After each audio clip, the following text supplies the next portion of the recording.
Hello दोस्तों, आप लोग का क्रिस्टल फार्मेसी में स्वागत है। तो आज हम बात करेंगे MCQ question of biochemistry and clinical pathology की।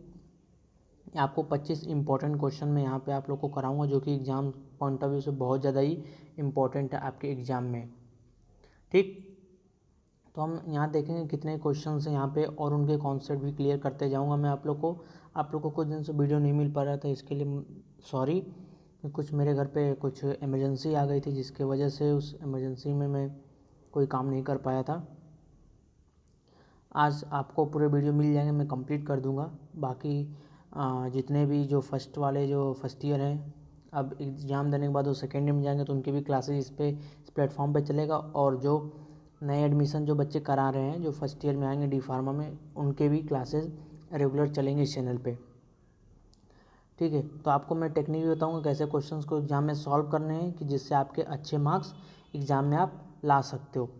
ठीक है, और चैनल पे नए हो तो चैनल को सब्सक्राइब कर लीजिएगा आप लोग, जिससे आपको नए नए वीडियो के नोटिफिकेशन मिलते रहेंगे। तो चलिए हम स्टार्ट करते हैं। आज का फर्स्ट क्वेश्चन क्या है? Carbohydrates formula is. कार्बोहाइड्रेट का फार्मूला क्या है? C7H13O6, C6H12O6 and C6H14O6, C10H12O6। तो हम क्या जानते हैं, आप लोग क्या जानते हो भैया, कि जो कार्बोहाइड्रेट का फॉर्मूला क्या होता है? कार्बोहाइड्रेट का फॉर्मूला क्या होता है?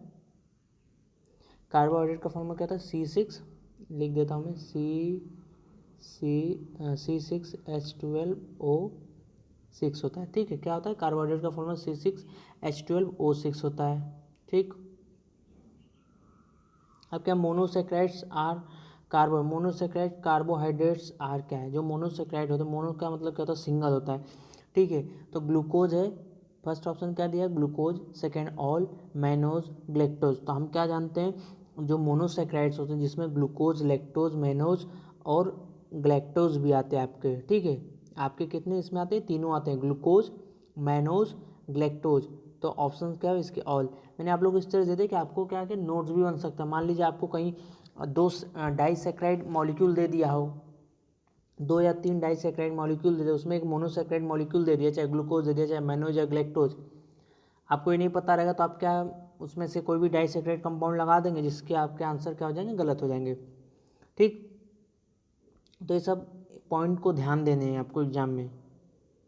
अब जैसे यहाँ पे दिया disaccharide carbohydrates, lactose, maltose, sucrose, all. तो हम क्या जानते हैं? डाइसेक्राइड कार्बोहाइड्रेट्स क्या होता है? ऑल। ठीक, अब जैसे यहाँ लैक्टोज मेल्टोज है, अब 2 दे दिया है।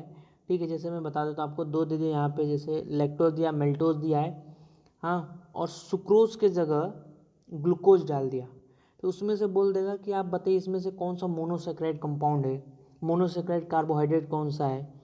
ठीक है, तो इस तरह से क्वेश्चंस एग्जाम में पूछेंगे, अब पूछे जा सकते हैं। ठीक है, तो बहुत ध्यान देना है एग्जाम में आप लोग को। नेक्स्ट क्वेश्चन, डिराइव प्रोटीन क्या है? डिराइव प्रोटीन क्या है? मीटा प्रोटीन है, या पेप्टोन है, या कोगुलेटेड प्रोटीन है, ऑल है? तो हम जानते हैं जो डिराइव प्रोटीन है वो क्या है? आपके सभी हैं। ठीक है, क्या है? सभी हैं। ठीक, क्वालिटेटिव टेस्ट ऑफ प्रोटीन क्या होता है? ब्यूरेट टेस्ट होता है, मिलियन टेस्ट होता है, निनहाइड्रीन टेस्ट होता है, ऑल। तो क्वालिटेटिव टेस्ट ऑफ प्रोटीन क्या होता है? ऑल। ठीक है, थोड़ा मैं जल्दी जल्दी आप लोग को क्वेश्चंस कराऊंगा। ठीक है, आपको आज इंजाइम्स क्या है? इंजाइम्स क्या होते हैं? इंजाइम्स लिपिड है, कार्बोहाइड्रेट है, प्रोटीन है ना। तो हम क्या जानते हैं? Enzymes are protein. ठीक, और disorder of protein deficiency, protein के डिफिशिएंसी के कमी के से मतलब प्रोटीन के डिफिशिएंसी की कौन से डिसऑर्डर होते हैं आपको? ठीक है, फिनाइल कीटोनूरिया, एल्कापिटोनूरिया और कवासिकोर या ऑल। तो हम जानते हैं जितने भी डिसऑर्डर किसके कमी की वजह से होते हैं? प्रोटीन की कमी की वजह से होते हैं। और जितने भी लोग हिंदी में लिखते हैं, ठीक है, जितने बच्चे हिंदी में लिखते हैं, हिंदी में पढ़ते हैं, ठीक है, तो उनको हिंदी में नोट्स मिलेंगे। लेक्चर आपको हिंदी और इंग्लिश दोनों मिक्स रहेंगे। ठीक है, जिसको हम क्या बोलते हैं? इंग्लिश बोलते हैं। ठीक है, लेकिन जो आपको जो नोट्स मिलेंगे, जो हिंदी की स्टूडेंट है, जो हिंदी में लिखना प्रेफर करेंगे, चाहे आने वाले टाइम में मोस्टली तो ऑफलाइन ही एग्ज़ाम होते हैं इसके, ठीक है। तो ऑफलाइन है तो उसमें हिंदी में लिखने वाले बच्चों को उनको हिंदी में पूरे PDF नोट्स मिलते रहेंगे जिससे वो एग्ज़ाम में लिख पाएंगे। ठीक है, मैं कोशिश करूँगा जितना मैंने PDF अपलोड किया हूँ मैं उसका हिंदी में प्रोवाइड करा दूँ आप लोगों को। जो बच्चे हिंदी में देखना प्रेफर करते हैं, हिंदी में लिखना चाहेंगे, तो उनके लिए MCQ हिंदी में मैं ट्राई करना हो कि मैं कल तक कोशिश करके मैं आप लोग को प्रोवाइड करा दूँगा। Identify of purity of fat क्या है? 8वां क्वेश्चन क्या है? हम देख रहे हैं कि identify of purity of fat. तो हम प्योरिटी ऑफ फैट को हम कैसे आइडेंटिफाई करते हैं? Saponification, iodine number, both 1 and 2। तो हम जानते हैं कि किसके आइडेंटिफाई प्योरिटी दोनों मेथड से होता है, बोथ एंड 2। देखो इस तरह से क्वेश्चन पूछ सकता है, आपको क्वेश्चन पैटर्न ध्यान देना है। इसी तरह से एग्जाम में आ रहा है, क्योंकि मैंने आप लोग को मैं बता देता हूँ, मैं अपना एग्जाम दिया हूँ D.Pharm सेकेंड फाइनल ईयर का, हम लोग के तो रिजल्ट भी आ गए हैं। ठीक है, तो जिसमें जो क्वेश्चंस बन रहे थे ना, क्वेश्चंस बहुत ही सिंपल, लेकिन जो इतने वो ट्विस्ट या घुमा दिए जा रहे हैं कि मतलब बच्चे कन्फ्यूज़न हो जा रहे हैं उसमें। ठीक है, अब बात करेंगे नेक्स्ट क्वेश्चन क्या है? Protein biosynthesis takes place in the, protein का जो बायोसिंथेसिस है तो किस में टेक्स प्लेस करता है? न्यूक्लियस में, या लाइजोसोम, या एंडोप्लाज्मिक रेटिकुलम, या गोल्गी अपैरेटस। तो हम जानते हैं किसमें प्रोटीन बायोसिंथेसिस टेक्स प्लेस करता है? एंडोप्लाज्मिक रेटिकुलम में। ठीक, next question, total number of ATP molecules yield in the TCA cycles are. Total number of ATP molecule जो होते हैं वो कितने इल्ड होते हैं इन TCA साइकिल्स आर? 36, 48, 38 या 28। तो हम जानते हैं कितने होते हैं? 38। ठीक है, कुछ इस टाइप से भी क्वेश्चन अब मैं आप लोग को ना बहुत मिक्स क्वेश्चन प्रोवाइड कर रहा हूँ कि जिससे कि आप सभी क्वेश्चंस को देख सको कि एक क्वेश्चन ऐसे बनेंगे, चाहे इस तरह से आपका कॉन्सेप्ट भी क्लियर हो जाएगा। ठीक है, आप पढ़े रहोगे तो आपके एकदम पूरे कॉन्सेप्ट क्लियर हो जाएंगे इतने क्वेश्चन करते हुए में। Disease related to carbohydrates metabolism are. Disease related to carbohydrate metabolism, क्या क्या ऑप्शन है? ऑल है, डायबिटीज़ मेलिटस, हाइपोग्लिसमिया और हाइपरग्लिसमिया। तो हम जानते हैं सभी डिजीज़ क्या रिलेटेड हैं किसके? कार्बोहाइड्रेट मेटाबॉलिज्म से। तो इसके क्या ऑप्शन है? ऑल। ठीक, अब आप लोग ये मत कंफ्यूज होना कि ऑल कहीं बीच में दे दिया है, चाहे बोथ 1 and, तो इस तरह से क्वेश्चन पूछ रहा है, ऑल दे दिया तो 3 यहाँ पे दिया है। ठीक है, तो मैं आप लोग को इस तरह बताया कि आपका क्या चाहिए, प्लस आपके नोट्स भी हो जाएंगे आपके एक तरह से। ठीक है, नोट्स भी हो जाएंगे, प्लस आपको पता चल जाएगा कि कैसे MCQ डिजाइन हो रहा है। ठीक है, कैसे MCQ डिजाइन हो रहा है। ठीक, TCA cycle is also called, क्या होता है? जो TCA साइकिल होता है उसको हम क्या बोलते हैं? यूरिया साइकिल, कार्नोट साइकिल, या नॉन, या क्रेब साइकिल। देखिए जैसे यहाँ पे नन दिया। ठीक है, तो अब बच्चों को कुछ कन्फ्यूजन लगा तो नन पे लगा सकते हैं। ठीक है, नहीं कुछ किसी को पता हुआ तो इसका हम जानते हैं TCA साइकिल को हम क्या बोलते हैं? ऑल्सो क्या बोलते हैं? Kreb cycle. ठीक है, क्या बोलते हैं हम इसको? Kreb cycle. ठीक, बात करेंगे हम amino acid are link together by a dash dash in protein molecules. ठीक है, तो किससे लिंक्ड होता है? Hydrogen bond, peptide bond, amide bond, या नन, इसमें से कोई नहीं। तो हम जानते हैं किससे बॉन्ड होता है? एक मिनट,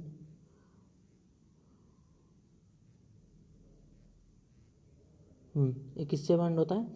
पेप्टाइड बॉन्ड से। ठीक है,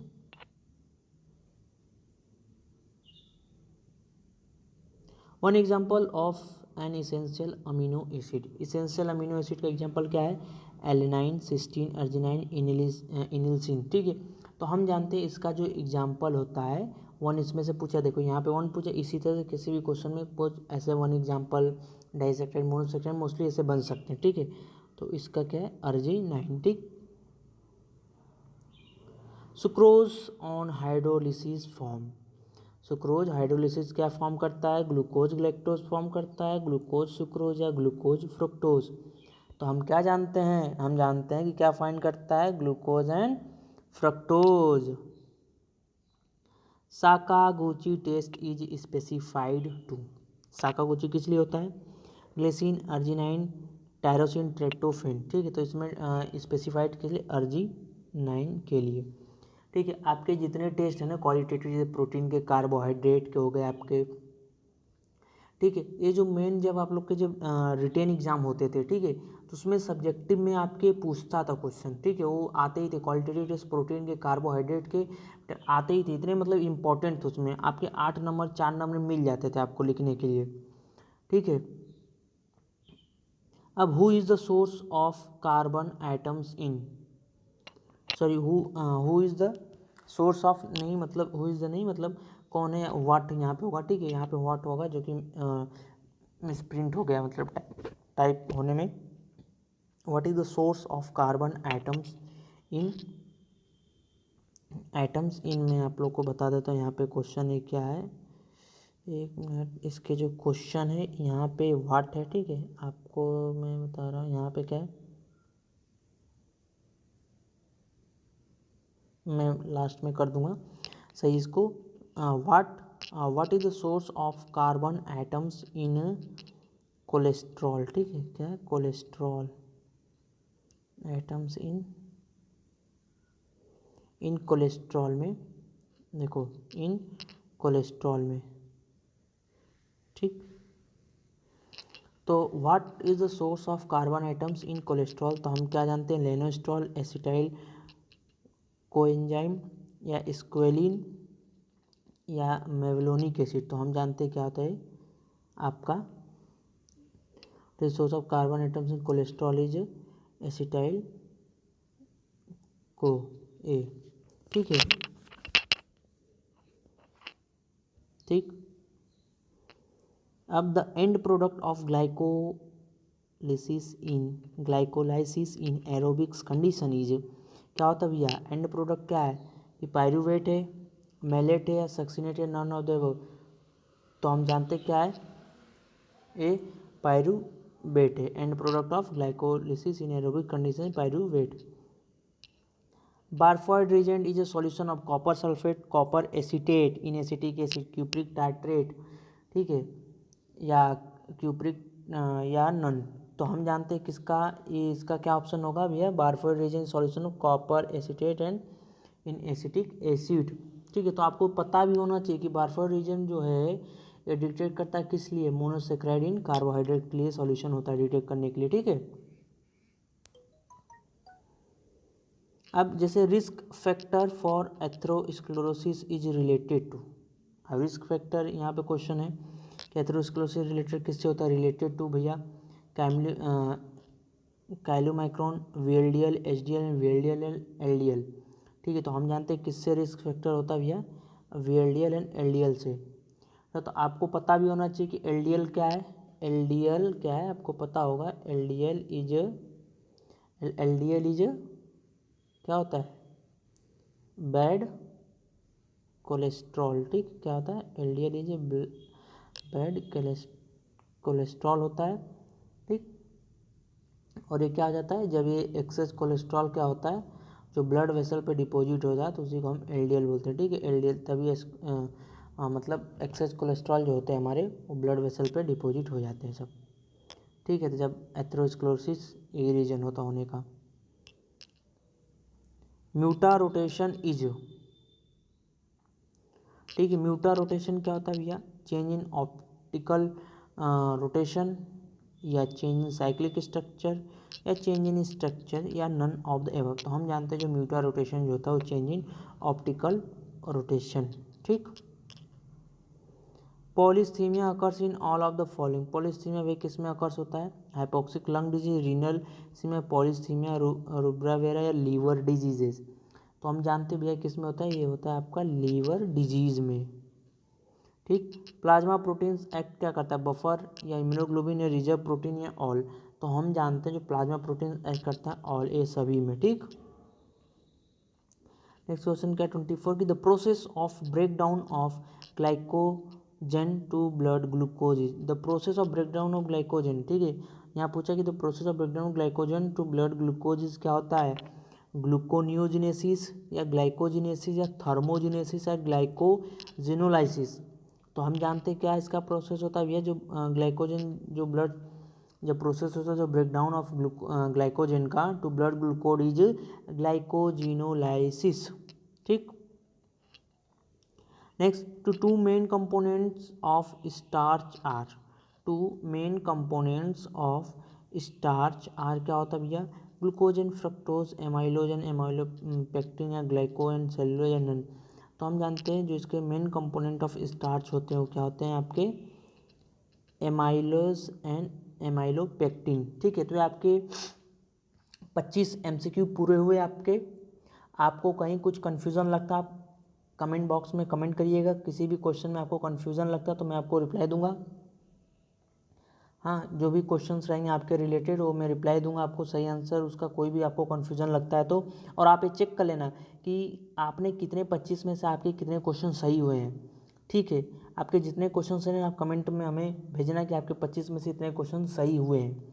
ठीक है, और आपको इसका PDF आपको करेक्ट होके, देखिए जो भी PDF मैं अपलोड करता हूँ उसको पहले करेक्ट करता हूँ, बाद में तभी मैं उसको अपलोड करता हूँ आप लोगों के लिए। ठीक है, उसमें करेक्ट होकर आपको PDF कहाँ पे आप लोग को मिल जाएगा, टेलीग्राम चैनल पे मिल जाएगा। जो टेलीग्राम चैनल पे जो नाम है, उस पर टेलीग्राम जो चैनल का जो नाम है उसका नाम है आप लोग का फार्मोलॉजी। ठीक है, फार्मोलॉजी, जहाँ पे आपको सभी के PDF आपको पड़े होंगे और इसके भी PDF आपको मिल जाएंगे। ठीक है, तो आप वहाँ से जाके डाउनलोड कर लेना, आप लोग वहाँ से आप लोग डाउनलोड कर लेना। ठीक है, तो आज के लिए इतना ही। बाकी आपको कुछ भी कन्फ्यूज़न लगे आप कमेंट करके बताना मुझे कि सर इसमें कन्फ्यूज़न है, चाहे किसी भी क्वेश्चन या किसी पिछले क्वेश्चन में कन्फ्यूज़न लगाओ। ठीक है, तो ज़्यादा से ज़्यादा अपने दोस्तों को वीडियो शेयर कर उन्हें दिखाएँ। ठीक है, और आप लोग के एग्ज़ाम स्टार्ट हो जाएंगे। ठीक है, चाहे चल रहे होंगे तो आप लोग के एग्ज़ाम 19 तारीख से है। ठीक है, तो आप लोग बढ़िया से एग्ज़ाम आप लोग दीजिएगा। मैं आपको आज आपका सभी जितने भी लेक्चर्स मेरे पास पड़े मैं आप लोग को अपलोड कर दूंगा, जो लोग आप लोग देख लीजिएगा उसको। ठीक है।